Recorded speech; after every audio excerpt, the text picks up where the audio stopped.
রাত 11টার বাড়ির সকলে ডিনার শেষে নিজেদের রুমে চলে গিয়েছে। জুবাইদা বেগম ড্রেসিং টেবিলের সামনে বসে চুল আঁচড়াচ্ছেন আর এক মনে গুনগুন করে যাচ্ছেন। খাটে হেলান দিয়ে বসে থেকে প্রিয়তমার কাজগুলো এক মনে দেখে যাচ্ছেন কবির সাহেব। ভাবছেন এই যে তার বউটা, কতটা ধৈর্য এই রমণীর মাঝে, কতটা প্রতিকূল মুহূর্তেও তার পাশে থেকে তাকে সাহস জুগিয়েছেন, অথচ বিনিময়ে আজ পর্যন্ত তার কাছে কিচ্ছুটি চায়নি। আচ্ছা, এমন কেন তার জবাব? কেন সে কিছুই চায় না তার কাছে? তিনি যত ওই মুখটির দিকে তাকান ততই মুগ্ধ হন। কতটা স্নিগ্ধ এই মুখশ্রে! এই যে এখন বয়সের ছাপ পড়েছে কিছুটা মুখে, চুলে পাক ধরেছে, এতেও যেন তিনি জুবাইদা বেগমের এক অন্যরকম সৌন্দর্যর খোঁজ পেল। আয়নার ফাঁক গলিয়ে স্বামীর পানে তাকান জুবাইদা বেগম। দেখতে পান কবি সাহেব তার দিকে এক দৃষ্টিতে তাকিয়ে আছেন।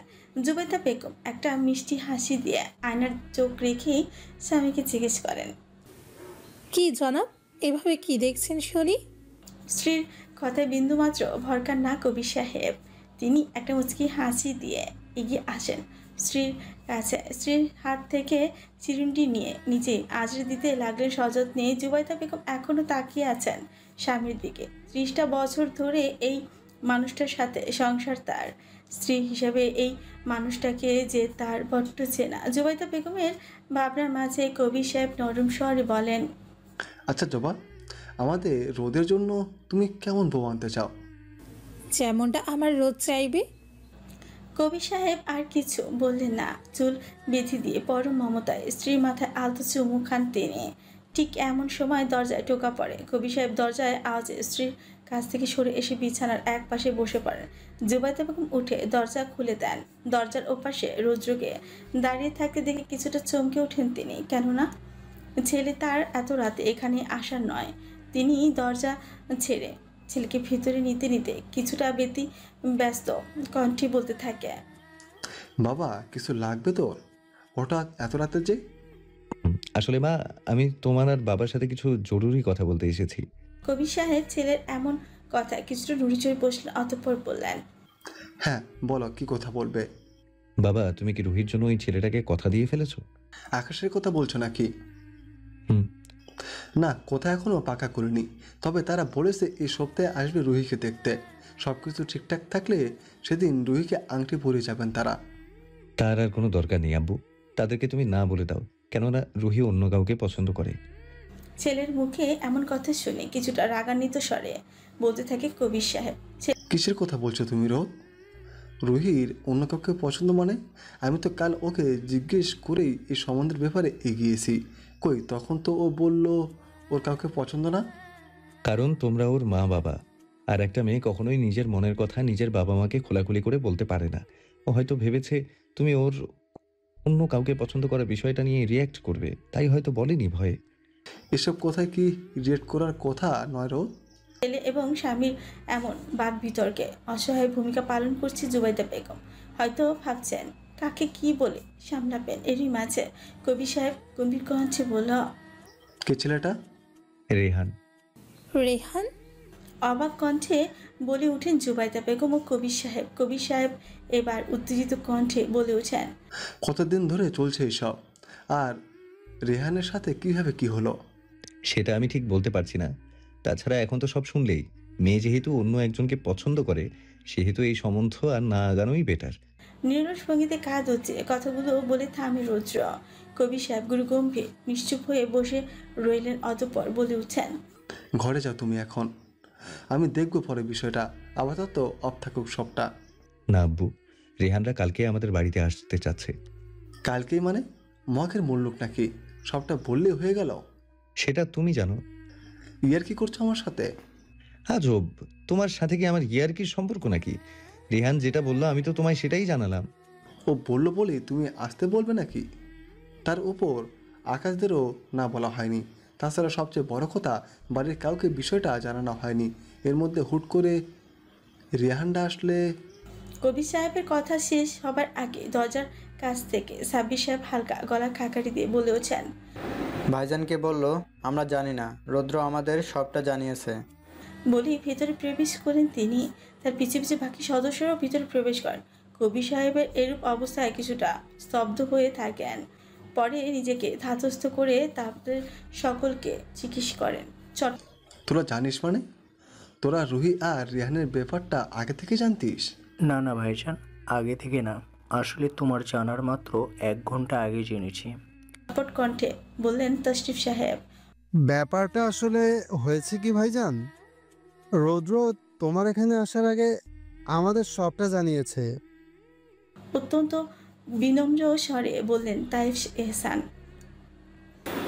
আর তাছাড়া ভাইজান, রেহান ছেলেটাও বেশ ভদ্র, দেখতে শুনতেও বেশ ভালো, আর সবচেয়ে বড় কথা আমাদের রুহি মামুনিও তাকে পছন্দ করে। তাই বলছিলাম কি, তুমি আর অমত করো না। ভাইয়ের হাত দুটো আঁকড়ে ধরে কথাগুলো বললেন সাব্বির সাহেব। কবির সাহেব সকলের কথাগুলো শুনে গেলেন গভীর মুখে, কিছু বললেন না তিনি। এরপর সকলের দিকে তাকিয়ে বলে ওঠেন, ঠিক আছে, তবে তাই হোক। সবাই যেহেতু রাজি, তাহলে আমি আর অমত দিয়ে কী করব? কিন্তু কথা হচ্ছে, তারা কালকে আসলে কিভাবে কি করবো বলতো? ও নিয়ে তুমি মোটেও টেনশন করো না ভাইজান, আমরা আছি না। কাল সবটা আমরাই সামলে নেব, তুমি নিশ্চিন্তে থাকো। তাইব সাহেব আত্মবিশ্বাসের সাথে বললেন কথাগুলো। কবির সাহেব ভাইদের এরূপ কথা মৃদু মাথা ঝাঁকিয়ে বললেন, ঠিক আছে, তাহলে এবার সবাই গিয়ে শুয়ে পড়ো, কাল আবার অনেক কাজ। বলে তিনি বিছানা ছেড়ে ওয়াশরুমে চলে গেলেন। জুবাইদা বেগম এতক্ষণে স্বস্তি নিঃশ্বাস ফেললেন। যাক, রোদের বাবা অতটাও হম্বিতম্বি করেনি। একে একে সকলেই তাদের ঘরে চলে গেল। রৌদ্র চলে যাবার জন্য পা বাড়াতে যাবে এমন সময় তার মা তার ডান হাতটা আঁকড়ে ধরে। রৌদ্র স্বাভাবিক পা পেছন ফিরে তাকায়। জুবাইদা বেগম পরম স্নেহের সাথে ছেলের মাথায় হাত রাখেন, বলে ওঠেন, আমার ছেলেটা কবে থেকে এত বড় হয়ে গেল বাবা? মায়ের কথা মুচকি হাসলো রৌদ্র। মায়ের হাতটা মাথা থেকে নামিয়ে হাতের উল্টো পিঠে আলতো চুমু খায়। সে বলতে থাকে, যবে থেকে আমার মা এমন বাচ্চাদের মতো করে তবে থেকে। ছেলের এমন বুদ্ধিতৃপ্ত উত্তর শুনে লম্বা হাসি দেয় জুবাইদা বেগম। অতঃপর ছেলেকে বিদায় দিয়ে ঘরে আসেন তিনি। এসে দেখেন কবির সাহেব বিছানায় শুয়ে পড়েছেন, কপালে হাত ঠেকিয়ে। তিনি নিঃশব্দে স্বামীর পাশে বসলেন। স্বামীর হাত আলতো করে ধরে জিজ্ঞেস করেন, এত চিন্তা করছো কেন? রেহানকে কি তোমার পছন্দ না? স্ত্রীর কথায় কপাল হতে হাত সরিয়ে তার দিকে তাকায় কবির সাহেব। পরে কিছুটা চিন্তিত স্বরে বললেন, না, বিষয়টা তেমন না। আসলে ভাবছি আকাশদের কীভাবে বিষয়টা বলবো। তাদেরকে তো আমি কথা দিয়েছিলাম তাদের ছেলের সাথে আমার বাড়ির মেয়েকে বিয়ে দেব, কিন্তু এখন এতক্ষণে এই স্বামী চিন্তার কারণ বুঝলেন জুবাইদা বেগম। কিছুটা আশ্বস্ত করে ভঙ্গিতে বললেন, এই নিয়ে এত চিন্তা করো না তো। আর তুমি তো বললে এবারের মেয়েকে বিয়ে দিবে। আমাদের তো মেয়ে আর একজন, তাই না? মানে তুমি বলতে চাইছো অরিন? আমাদের অরিন, যদি ও রাজি থাকে তবেই। রৌদ্র নিজের ঘরে যাবার সময় আবারও থমকে দাঁড়ায়। অয়নের দরজার সামনে আজও কেমন সামান্য ফাঁকা দরজাটা, কিন্তু আজকে অয়নের পড়ার আওয়াজ আসছে না। রৌদ্র একবার ভাবলো দরজা টোকা দেবে, কেননা এখনো ঘরে লাইট জ্বলছে, কিন্তু পরক্ষণে আবার ভাবলো এত রাতে ওকে ডিস্টার্ব না করাটাই বেটার। এই ভেবেই সামনে এগোতে পেছন থেকে মিনমিনে স্বরে ডেকে ওঠে একজন তাকে। ফিজিকল রৌদ্রের কুচকিয়ে গেছে, পেছনে ফিরে দেখে অরিন তার দিকে মিষ্টি একটা হাসি দিয়ে তাকিয়ে আছে। রৌদ্র কিছু একটা বলবে তার আগে অরিন হন্তদন্ত হয়ে জিজ্ঞেস করে, রোদ ভাই, নিচে কি হয়েছিল? আপনারা সবাই বড় আব্বুর রুমে একসঙ্গে কি করছিলেন? বড় আব্বু কি ঠিক আছেন? রৌদ্র অরিনের এমন লাগাতার প্রশ্ন শুনে গম্ভীর কণ্ঠে বলে, তুমি থামলে না বলতাম। একসাথে এত প্রশ্ন করলে কোনটার উত্তর দিব বলো তো? নিজের ভুল বুঝতে পেরে জিভ কাটে অরিন। আবারও মিনমিনিয়ে বলতে থাকে, সরি ছোট, আসলে ওভার এক্সাইটেড হয়ে একসঙ্গে সব প্রশ্ন করে ফেলেছি। আপনি শুধু না হয় বলুন কি হয়েছে নিচে। না তোর দেখছি খুব কিউরিওসিটি মানে হয়েছে তোর, মানে বাদ দে। নিচে সবাই রুহির বিয়ের কথা নিয়ে কথা বলছিল, কালকে ওকে দেখতে আসবে। তাই কি কালকে? এত অবাক হচ্ছিস কেন তুই? না আসলে এত তাড়াতাড়ি হয়ে যাচ্ছে তাই আর কি। ও আচ্ছা, তুই এত রাতে এখানে কি করছিস? আর এতক্ষণ ছিলি কই? ও আমি তো রুহিপুর ঘরে ছিলাম। সেই তো আমায় পাঠালো জানতে কি হয়েছে ওখানে। বলতে বলতেই নিজের মুখ চেপে ধরে অরিন। চোখ বড় বড় করে তাকিয়ে থাকে রৌদ্রের পানে, যে আপাতত শান্ত দৃষ্টিতে চোখ ছোট ছোট করে চেয়ে আছে তার দিকে। অরিন মনে মনে নিজেকে 100 গালাগাল দিচ্ছে, কিছুতেই কোনো কথা টেকে না তার পেটে। তার রহিপু যদি জানতে পারে সে তার ব্যাপার বলে দিয়েছে, তার নিশ্চিত রহিপু তাকে বাড়ি ছাড়াই করবে। এসব ভেবে পরপর ঠোক গিলে অরিনের এমন অবস্থা দেখে মনে মনে বেশ মজা পায় রোদ্র। কিন্তু বাইরে থেকে নিজেকে সে যথেষ্ট শান্ত রাখে। হালকা গলা খাকারি দিয়ে বলতে থাকে, ও তাহলে তুই এখন রুহির হয়ে কথা জানতে এসেছিলি? আসলে না, এমন কিছু না। তাহলে এমন তোতলাচ্ছিস যে? কই না, না তো, মানে তুই কি আমার চেয়েও নিজেকে নিজে বেশি চিনিস? রোদ্রের এমন কথায় চূড়ান্ত পর্যায়ে অবাক হয় অরিন। ফ্যালফ্যাল করে তাকিয়ে থাকে রৌদ্রের দিকে, অতঃপর অবাক কণ্ঠে জিজ্ঞেস করে। এতক্ষণে হুঁশ ফিরে রৌদ্র বুঝতে পারে আবেগের বশে একটু বেশি বলে ফেলেছে। যেভাবে হোক বিষয়টা কাটাতে হবে, তাই আবারও মুখের গম্ভীর ভাবে বলে ওঠে, অত মানে মানে করছিস কেন তুই? আগে বল, তুই এখানে রুহির হয়ে কথা শুনতে এসেছিস তাই না? কই ও? ডাক দে তো ওকে। রৌদ্রের কথা শুনছে বড় বড় করে ফেলে অরিন।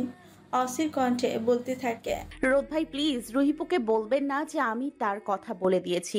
রহিপু জানতে পারলে একটা বকুনিও মাটিতে পড়বে না। রৌদ্র তারপরও শুনে না, অরিনকে আরেকটু বাজাতে বলে ওঠে, বকলে বকবে, তাতে আমার কি? তুই যে এত পাকনামো করিস, দু একটা বকা না খেলে কি চলে? বলি উল্টে বাচ্চাদের মতো গাল ফুলায় অরিন। এদিকে অরিনের গাল ফুলানো দেখে মুহূর্তেই রৌদ্রের ভেতর বয়ে যাচ্ছে তোলপাড়। শুরু হয়ে গিয়েছে হৃদয়ের অসহ্য তাণ্ডব। অন্যদিকে মুখ ফিরে লম্বা লম্বা শ্বাস ফেলে রৌদ্র, অতঃপর কাটকাট গলায় বলে ওঠে, যা ঘুমোতে যা, আর এক সেকেন্ডও যাতে এখানে না দেখি। হ্যালো প্রিয় শ্রোতা বন্ধুরা, আপনারা শুনছেন পুতুল ডায়েরি প্রেজেন্টস ভালোবাসার সুন্দর সুন্দর গল্প। আমাদের কাজকে আরো সুন্দর করার জন্য আপনাদের উৎসাহ প্রয়োজন। আপনাদের উৎসাহ আমাদের অনুপ্রেরণা। ধন্যবাদ। বলেই দপদপ শব্দ তুলে নিজের রুমে চলে যায় রৌদ্র। এদিকে অরিনের রৌদ্র চলে যাওয়ায় হাঁপ ছেড়ে বাঁচছে। আজ পুরো এহসান বাড়ির গৃহিণীরা রান্নাঘরে ভীষণ ব্যস্ত। দুপুরের রান্না ইতিমধ্যে বেলা গড়িয়ে যাচ্ছে। এক্ষেত্রে বাড়ির কর্তারাও কম ব্যস্ত নয়। তারাও সকাল থেকে বাজার সদায়ে যথেষ্ট ব্যস্ত সময় পার করছে। রেহানদের পরিবারকে দুপুরে আসতে বলেছে সবাই, তারাও প্রায় কাছাকাছি চলে এসেছে। এদিকে বাড়ির ছোটর একেবারে পরিপাটি হয়ে বসে আছে ড্রয়িং রুমে। অরিনের আজ ক্লাস টেস্ট ছিল, তাই সে কিছুক্ষণ আগে বাসায় ফিরেছে। এখন অবশ্য শাওয়ার নিয়ে পরিপাটি হয়ে নিচে নেমে এসেছে ও। অরিনের পরনে গাঢ় অলিভ রঙের হালকা কাজ করা একটি পাকিস্তানি থ্রেডস, সাথে কানে ম্যাচিং ঝুমকা, গলায় তার সবসময়কার গোল্ডেন চেন, হাতে সেম ব্রেসলেট। অরিনীর চোখগুলো আজ কাজলের চিকন রেখায় সজ্জিত আর সিল্কে। কোমর সমান চুলগুলো সুন্দর করে বেঁধে পেছনে ছেড়ে দেওয়া। ব্যাস, রাইসা বেগম তো কয়েকবার মাশাআল্লাহ বলে ফেলেছেন ওকে দেখে। রৌদ্র অনেক দুজনেই বাসায় আছে আজ। অনেক একটি কালো পাঞ্জাবি পরেছে, সাথে সাদা ট্রাউজার, চুলগুলো পরিপাটি করে রাখা। অন্যদিকে রৌদ্র পরেছে ম্যাজেন্ডা কালারের মধ্যে কটনের পাঞ্জাবি, সাথে সাদা ট্রাউজার, চুলগুলো সব সময়কার মতোই পাইক করে রাখা। পাঞ্জাবির হাতা গোটাতে গোটাতে নিচে নামতে গিয়ে হঠাৎই তার চোখ যায় ড্রয়িং রুমে বসে খিলখিল করে হাসতে থাকা অষ্টাদশীর দিকে। হুট করে সামান্য ভিমডি খেয়ে পড়তে নিয়েও সিঁড়ির হাতল ধরে নিজেকে সামনে রৌদ্র। তার চোখ দুটো যেন আটকে গেছে কোনো এক অদৃশ্য মায়া বনে। মেয়েটা টোল পড়া হাসি, কাজল রঙা চোখ, কথা বলার সময় নড়তে থাকা ঠোঁট, সবকিছু যেন আজ রৌদ্রকে ব্যাপক টানছে। নিজেকে কেমন পাগল পাগল লাগছে ছেলেটার। বুকে বয়ে চলছে এক অমীমাংসিত ঝড়। হঠাৎ করে নিজের বেখেয়ালিতে বুকের বাপাশে হাত চলে যায় তার। উদ্দেশ্য এই অংশে থাকা অনিয়ন্ত্রিত গতির হৃদয়টাকে কিছুটা শান্ত করা, কিন্তু না, কোনো কাজই হচ্ছে না। অগত্যা জোরে জোরে নিঃশ্বাস ফেলতে থাকে সে। এমন সময় হঠাৎ ঘাড়ে কারোর শীতল স্পর্শ পেতে চিত্র চমকে পেছনে তাকায় রুদ্র। দেখতে পায় অনেক তার দিকে তাকিয়ে আছে। অনেক রৌদ্রের এমন চমকে যাওয়ায় কিছুটা সন্দেহ ভাবে তাকিয়ে জিজ্ঞেস করে, তুমি হঠাৎ এমন চমকে উঠলে কেন ভাইয়া? কিছু ভাবছিলে নাকি? আর এভাবে বুকে হাত দিয়ে রেখেছো কেন? Anything wrong? রৌদ্র কিছুটা অপ্রস্তুত বলতে থাকে, না তেমন কিছু না। সত্যি? তোর মিথ্যা কেন মনে হচ্ছে? না, মিথ্যা না, বাট আমার অনেক কিছুই মনে হচ্ছে। কি? কিছুটা চিন্তিত স্বরে জিজ্ঞেস করে রুদ্র। কিছু না, চলো দেখি রেহান ভাইরা আর কত দূর। বলি আর এক মুহূর্ত দাঁড়ালো না, অনেক এক প্রকার পালিয়ে গেল সে। এদিকে রুদ্র কিছুটা চিন্তায় পড়ে গেছে, ভাবছে। অনেক আবার কিছু টের পেল না তো? ভেবেই কপালে এক আঙুল দিয়ে হালকা চুলকাতে চুলকাতে বিড়বিড় করে বলতে থাকে, তোর জন্য আর কত যে ধরা পড়বো সানশাইন। মেয়েবাড়ি চলে এসেছে রেহান, তার বাবা মা আর রেহানের এক কাজিন স্বপ্ন, এই চারজনই এসেছে। রেহান তার বাবা মার একমাত্র ছেলে। এদিকে মেহমানরা আসতে তাদের সাথে কুশলাদি বিনিময় ব্যস্ত বাড়ির ছেলে সদস্যরা। একটু পর সেতায় গৃহিণীরা উপস্থিত হয়। রেহানের বাবা জনাব মোহাম্মদ ওসমান শেখদার আর তার স্ত্রী সায়মা খাতুন বরাবরই মুগ্ধ এই পরিবারের সকলের ব্যবহারে। বেশ কিছুক্ষণ আলাপচারিতা এবং আপ্যায়ন শেষে ওসমান শিকদার অত্যন্ত বিনয়ী স্বরে বলে ওঠেন, ভাই সাহেব, রুহি মামুনিকে অনেক আগে থেকেই আমাদের পছন্দ। কারণ আমার এই পাগল ছেলেটা আমাদের বহু আগেই বলেছিল যে সে নাকি রুহিকে পছন্দ করে। এতদিন এই বিষয়ে আমরা আগাইনি, তারও একটা কারণ আছে বই কি। রেহান আমাদের বলে রেখেছিল যতদিন না সে নিজে প্রতিষ্ঠিত হবে ততদিন সে বিয়ের ব্যাপারে কথা এগোবে না। ভাই সাহেব, আপনি এমনটা একদমই মনে করবেন না যে রেহান আমার টাকায় প্রতিষ্ঠিত হয়েছে। অ্যাকচুয়ালি ও নিজের শ্রম মেধা দিয়ে আমার ব্যবসাকে আরও এক ধাপ এগিয়ে নিয়েছে। বলে কিছুক্ষণ থামলেন তিনি। তারপর সায়মা খাতুন মিষ্টি এসে বলতে লাগলেন, ভাইজান, আমার শুধু একটাই ছেলে। আমি এখন রুহিকে নিজের ছেলের বউ করে নয়, বরং নিজের মেয়ে হিসেবে চাচ্ছি। আশা করি আপনি আমাদের খালি হাতে ফিরাবেন না। ওসমান শিকদার এবং তার স্ত্রীর কথা শুনে উপস্থিত সকলেই মুগ্ধ হন। কবির সাহেবের মন থেকে এতক্ষণ একটা পাথর সরল যেন। রেহানের বাবা মার কথা শুনে তিনি নিশ্চিন্ত, তার মেয়ে ও বাড়িতে ভালো থাকবেন ভেবে। এমন টুকটাক কিছু কথার মাঝে সায়মা খাতুন রাফিয়া বেগমকে বললেন, আপা, রুহি মামুনিকে আনুন না হয় এবার। জি, এক্ষুনি আনছি। বলে তিনি এবং মাইমুনা বেগম চললেন রুহিকে নিয়ে আসতে। 5 মিনিট পর তারা রুহিকে নিয়ে নিচে নামে। রুহি আজকে হালকা মিষ্টি রঙের জামদানি শাড়ি পরেছে, হাতে কানে গলায় হালকা পাথর অর্নামেন্টস, চোখে কাজল, ঠোঁটে হালকা লিপস্টিকে বেশ মানিয়েছে তাকে। রুহি নিচে ড্রয়িং রুমে উপস্থিত হয়ে সকলকে সালাম জানায়। সায়মা খাতুন তার সালামের উত্তর দিয়ে তার হাত ধরে রেহানের পাশে বসিয়ে দেন। রুহি থুতনি ধরে বলে ওঠে, বাহ, আমাদের রুহি মামুনিটাকে তো বেশ মিষ্টি লাগছে দেখতে। রুহি লজ্জায় মূর্ছা যায় কিছুটা, কিন্তু পরক্ষণেই মনটা খারাপ করে ফেলে। কেননা সে নিচে নামার সময়ও আর চোখে রেহানের দিকে তাকিয়েছে। সে একবারও মাথা তুলে তার দিকে তাকায়নি। এই যে এখনো তার পাশে বসলো, একবারও তার দিকে তাকায়নি কেন? আজ কি ওকে খুব বাজে দেখাচ্ছে? কই, সবাই তো বলো বেশ মিষ্টি লাগছে দেখতে। রুহি এসব ভাবনার মাঝে ওসমান শিকদার বলেন, ভাই সাহেব, আপনি অনুমতি দিলে আমি আজকেই ওদের বাগদানটা সম্পূর্ণ করতে চাই।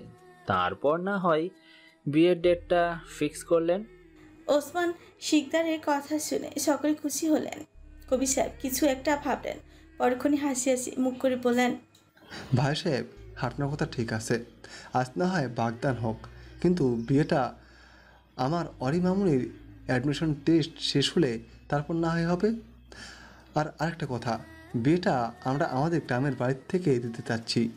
কবি সাহেবের মুখে গ্রামের বাড়ির কথা শুনে সকলে কিছুটা চিন্তিত হলেন, কিন্তু কিছু বললেন না। ওসমান সাহেব কবির এহসানের কথা শুনে মৃদু হেসে বললেন, ঠিক আছে, আপনি যেমনটা বলবেন। বলেই দু পরিবারের সম্মতিতে রুহি রেহানের বাগদান সম্পূর্ণ হয়। বাগদান সম্পূর্ণ হতে জুবাইদা বেগম রেহানের মুখের সামনে মিষ্টি ধরেন।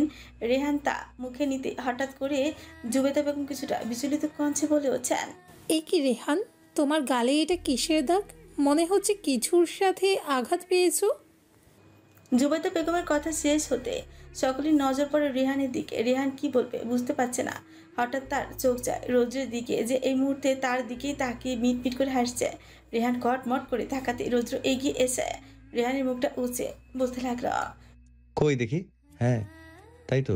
কি করে এমন আঘাত পেলি রেহান? কারো তো ঠিক ছিল। রৌদ্রের মুখে এমন কথা শুনে রেহান মনে মনে বলতে থাকে, শালা নিজেই মেরে এখন আবার ন্যাকা সাচ্ছে। রেহান এতক্ষণ পর মুখ খুলে বলে, আসলে গতকালকে বাথরুমের নবের সাথে লেগে এমনটা হয়েছে। এ তেমন কিছু না, সেরে যাবে। এতক্ষণ পর সকলেই শান্ত হলেন। দুপরিবার একসঙ্গে লাঞ্চ করে নিলেন বিয়ের বিভিন্ন আলাপচারিতার মাঝে। বিকেল গড়িয়ে সন্ধ্যা নেমেছে ভূপৃষ্ঠে। রেহানের পরিবার বিদায় নিচ্ছে সকলের থেকে। আশ্চর্যের ব্যাপার হলো রেহান এখনো একবারের জন্য রুহির দিকে তাকায়নি। এমনকি সবার সাথে কথা বলল, তার সাথে একটা টু শব্দ করেনি। এই নিয়ে রুহির মনে ঘোর আমাবস্যা নেমেছে। মেয়েটা মুখ কালো করে তাকে আছে মেঝের দিকে। এমন সময় অনেক দ্রুত পায়ে হেঁটে আসে রুহির কাছে। অতঃপর ব্যস্ত কঞ্চি বলে ওঠে, রুহি চল তো কই? ছাদে। আরে এ ভর সন্ধ্যায় ছাদে কেন যাব ভাইয়া? আর তাছাড়া এতগুলো মেহমান আছে এখানে, আমি কি করে যাই বলো? ওরে রুহি, তোর সবে বাগদান হয়েছে, বিয়ে নয়। এত নববধূ ভাব নিতে হবে না, চল। বলে রুহি আর কোনো কথা তোয়াক্কা না করে ওর হাত ধরে টেনে নিয়ে যায় ছাদে।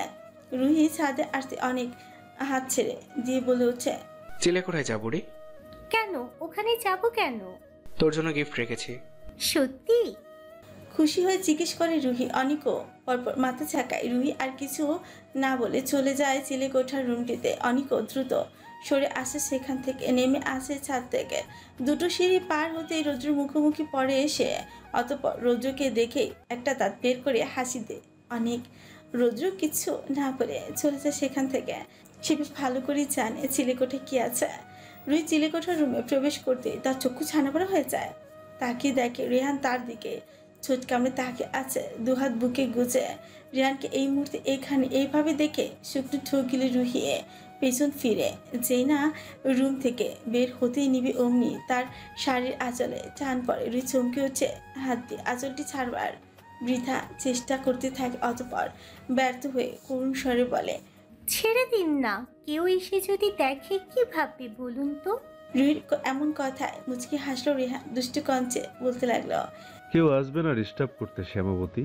নিচে বডিগার্ড হিসেবে আপনার ভাইয়েরা দাঁড়িয়ে আছে। এই কথা শোনা মাত্র আকাশ সম চমকে পেছনে ঘুরে রুহি অবাক কঞ্চে বলল, ভাইয়ারা মানে? বোকা, ভাইয়েরা বলতে রৌদ্র আর অনেক নিচে দাঁড়িয়ে পাহারা দিচ্ছে। তোমাকে এখানে নিয়ে আসার কথা তো আর সরাসরি রৌদ্রকে বলতে পারি না, কেননা শত হলেও আমার বেস্ট ফ্রেন্ড হলেও সে আমার বউয়ের আপন বড় ভাই। একটু হলেও নিজের বোনের প্রতি সেন্সিটিভ হবে, এটাই স্বাভাবিক। তাই তো অনেককে দিয়ে তোমাকে এখানে আনিয়েছি। আর এখন তারা দুজনেই নিচে দাঁড়িয়ে পাহারা দিচ্ছে। তাছাড়া একটা কথা বলো তো, তুমি কি সবসময় এমন বোকা নাকি আমি সামনে আসলেই বোকা হয়ে যাও? ওই তো আপনি সামনে আসলেই।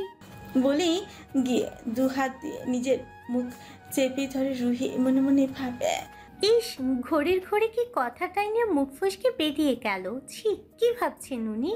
রুহির এমন কাণ্ড দেখে মিটি হাসতে থাকে রেহান। অতঃপর দুষ্টমি ভরা কণ্ঠে রুহির দিকে এগিয়ে এসে বলতে থাকে, তা তো আমিও জানি মিসেস উঠবে রেহান। রেহানের এমন কথা শুনে আমতা আমতা করতে থাকি রুহি। হঠাৎ কিছু একটা মনে পড়ার ভঙ্গিতে বলে উঠছে, হেই ওয়েট, আপনি আজকে সারাক্ষণ আমাকে ইগনোর করেছেন, একবার আমার দিকে তাকাননি অবধি, আর এখন এখানে ডেকে এনেছেন কেন? রুহির এমন কথা মুচকে হেসে নিজের মাঝে দূরত্ব আরো ঘুচিয়ে নেয় রেহান। অতঃপর ঘোল লাগা কণ্ঠে বলে হচ্ছে, আগ্নেয়গিরি কি জানে সে নিজে কতটা ভয়ঙ্কর উত্তাপ দেয়? জানে না তো? ঠিক তেমনি তুমি নিজেও জানো না আজ তোমাকে কতটা ভয়ঙ্কর সুন্দর লাগছে। হয়তো জানতে হলে আমার চোখ দুটো দিয়ে নিজেকে দেখো, তাহলেই বুঝবে। আর তোমার এই কাজল রাঙা এক সমুদ্রের অতল গহ্বর সম চোখ দুটোর দিকে তাকালে যে নিজেকে হারিয়ে ফেলবো নিশ্চিত। এতটা পাগল করো কেন আমায়? জানো আজ কতটা কষ্টে নিজেকে সংযত রেখেছি আমি। বারবারই বেহায়া চোখ দুটো তোমার চোখ দুটোতে হারানোর জন্য মরিয়া হয়ে উঠছিল। তাই তো ভুলেও তোমার দিকে তাকাইনি, জানি তাকালে আমি নিজেকে হারিয়ে ফেলবো। আর দেখো এখন কেমন হারিয়ে ফেলেছি আমি নিজেকে। বলেই দু হাতের নরম আঁচলায় আঁকড়ে ধরে রুহির মুখটি। রুহি এখনো নির্বাক হয়ে তাকে আছে রেহানের পানে। ভাবছে এই মানুষটা কি করে তাকে এতটা ভালোবাসতে পারে। তার এমন ভালোবাসার মাঝে হুট করে রুহি প্রশ্ন করে হচ্ছে, আমায় এত ভালোবাসেন কেন? রুহি এমন প্রশ্নে তাকে সযত্নে বুকে চেপে ধরো রেহান। রুহিও পরম আবেশে জড়িয়ে ধরে তাকে। রেহান এরকম ঘোর লাগা কণ্ঠে বলতেই থাকে, আমার অস্তিত্ব তুমি, তাই। সবসময় এভাবেই ভালোবাসবেন তো? বাসবো। যতদিন এই দেহে প্রাণ থাকবে ততদিন এর চেয়েও বেশি ভালোবাসবো। বলেই রুহিকে ছেড়ে দিয়ে তার কপালে শব্দ করে চুমু খায় রেহান। রুহিও পরম আবেশে চোখ বন্ধ করে নেয়। দেখতে দেখতে কেটে গেল আরও 7টি দিন। আজ অরিনের অ্যাডমিশন টেস্ট। সকাল থেকে অরিন একটু পর পর পানি খাচ্ছে আর ওয়াশরুম যাচ্ছে। অরিনের এই এক সমস্যা, অতিরিক্ত নার্ভাসনেসের কারণে তার গলা শুকিয়ে যায় আর পেটে মোচড় দিতে থাকে। এখনও এমনটাই হচ্ছে মেয়েটার সাথে। রাফিয়া বেগম এটা ওটা বুঝিয়েও মেয়েকে নার্ভাসনেস থেকে বের করতে পারছে না। জুবাইদা বেগম তো একটার পর একটা সূরা পড়ে অরিনের গায়ে ফু দিয়ে যাচ্ছে। মাইমুনা বেগম হাতে খাবার নিয়ে অরিনের পিছু পিছু ঘুরছে। মেয়েটা এক জায়গায় স্থির থাকছে না কিছুতে। রাইসা বেগম অরিনের ফাইল রেডি করতে ব্যস্ত। রুহি তো অরিনকে বুঝিয়ে যাচ্ছে এত টেনশন না করতে, কিন্তু অরিন যে তাও মানতে নারাজ। শুধু যে বাড়ির মহিলারা ওকে নিয়ে আহ্লাদি হয়ে এমনটা না, বাড়ির পুরুষেরাও এ ব্যাপারে তাদের যে কোনো অংশে কম যান না। কবির এহসান এবং সাব্বির এহসান তো বলেই দিয়েছে, আমার অরিশোনা চান্স না পেলেও সমস্যা নেই, দেশের নাম করা প্রাইভেট বিশ্ববিদ্যালয়ে পড়াবো আমাদের মেয়েকে। অন্য সময় হলে হয়তো এমন আহ্লাদি কথা গদগদ হয়ে যেত অরিন, কিন্তু আজ কোনো কেন জানে তাও হচ্ছে না। তাই সাহেব এবং তশরিফ সাহেব একযোগে বললেন, তোমরা চাই বলো না কেন, আমাদের বিশ্বাস অমিরা ঠিকই চান্স পাবে, মিলিয়ে নিও। ওনাদের এই কথায় সকলেই একসঙ্গে সায় দিয়ে ওঠেন। অরিনও আস্তে আস্তে নিজেকে স্বাভাবিক করতে থাকে। অরিন রেডি হয়ে নিচে নামলে অনেক তার কাঁধে এক হাত দিয়ে বোনকে আগলে নেয়। বেশ নরম স্বরে বলতে থাকে, দেখ বনু, life is not just a race. এখানে কেউ কেউ জিতবে, কেউ কেউ হারবে, এটাই স্বাভাবিক। সবসময় একটা কথা মাথায় রাখবি, তুই নিজে যতটা সেরা পারফর্ম করবি, রেজাল্টও ততটাই সেরা পাবি। আমি খুব ভালো করে জানি তোর প্রিপারেশন যথেষ্ট ভালো, কিন্তু নার্ভাসনেসটা একটু বেশি। এই নার্ভাসনেসটাকে বেশি না, জাস্ট 1 ঘন্টার জন্য সরে ফেল, দেখবি you can gain your goal easily. তাই মনে রাখবি, নিজের শেয়ারটা দিতে যাচ্ছিস তুই। অল দ্য বেস্ট বনু। বলে বোনের কপালে পরম স্নেহের পরশ এঁকে দেয় অনেক। ভাইয়ের কথাগুলো শুনে মনে মনে যথেষ্ট শান্তি অনুভব করে অরিন।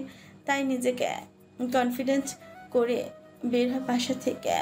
কিন্তু অরিনের কাছে একটা অবাক করা বিষয় হচ্ছে, রোদ্র তার আশেপাশে কোথাও নেই। বলতে গেলে বাড়িতেই নেই সে। কোথায় গেল সে কি জানতো না আজ সে অরিনের পরীক্ষা? মনে মনে এসব ভাবতে থাকে। পরক্ষণেই অরিন এসব ভাবনা থেকে নিজেকে ক্যাপ্টেকে টেনে হিসেবে বের করে আনে। সে কেননা আজ উদ্ভট কোনো ভাবার সময় নয়। অরিন গিয়ে গাড়িতে বসে। আজকে বাড়ির পুরুষেরা সকলেই যাচ্ছে তার সঙ্গে। সে অবশ্য না বলেছিল, কিন্তু তার না করাটা তারা শুনলে তো। প্রথমে গাড়িতে অরিন, অনেক, কবির এহসান, আর দ্বিতীয় গাড়িতে তাইব এহসান, সাব্বির এহসান আর তশরিফ এহসান। গাড়ি চলতে শুরু করে যাত্রাপথে। প্রায় 40 মিনিট পর ঢাকা বিশ্ববিদ্যালয় কলেজ ভবনের সামনে উপস্থিত হয় তারা। অরিন গাড়ির জানালার কাজ গলিয়ে একদৃষ্টিতে বাইরে তাকিয়ে দেখতে থাকে তার স্বপ্নের বিদ্যাপাঠে। অনেক তার পাশে বসা। বোনের দৃষ্টি দেখে বুঝতে পারে সবটা। মৃদু কঞ্চে বলে, ইনশাআল্লাহ আমার বোনও একদিন এখানে পড়বে। অরিন ভাইয়ের কথা শুনে মৃদু হাসে, অতঃপর মনে মনে বলে ওঠে, ইনশাআল্লাহ। প্রায় 5 মিনিট পর গাড়ি থেকে নামে সকলে। অরিন আশেপাশে তাকিয়ে দেখে প্রচুর মানুষের সমাগম চারিপাশে। কেউ হয়তো তার মতো শিক্ষার্থী, আর কেউ হয়তো তাদের আত্মীয় স্বজন। এইসব ভাবনার মাঝে ফুচকে অরিনের চোখ যায় অনেকটা সামনে দাঁড়িয়ে থাকা একটি ম্যাজেন্টা কালারের গাড়ির দিকে, যার সাথে হেলান দিয়ে নিরলস ভঙ্গিতে দাঁড়িয়ে আছেন একজন। দুহাত বুকের কাছে ভাঁজ করে রাখা, চোখে তার আজকে গাঢ় নীল রঙের চিকন ফ্রেমের চশমা, ব্ল্যাক শার্ট পরনে, হাতে গুটিয়ে রাখা প্রায় অনেকটা, সাথে ধূসর রঙের ফর্মাল প্যান্ট, হাতে কালো রঙের ব্র্যান্ড ঘড়ি। চুলগুলো আজ কিছুটা এলোমেলো হয়ে কপালে ছড়িয়ে ছিটে আছে।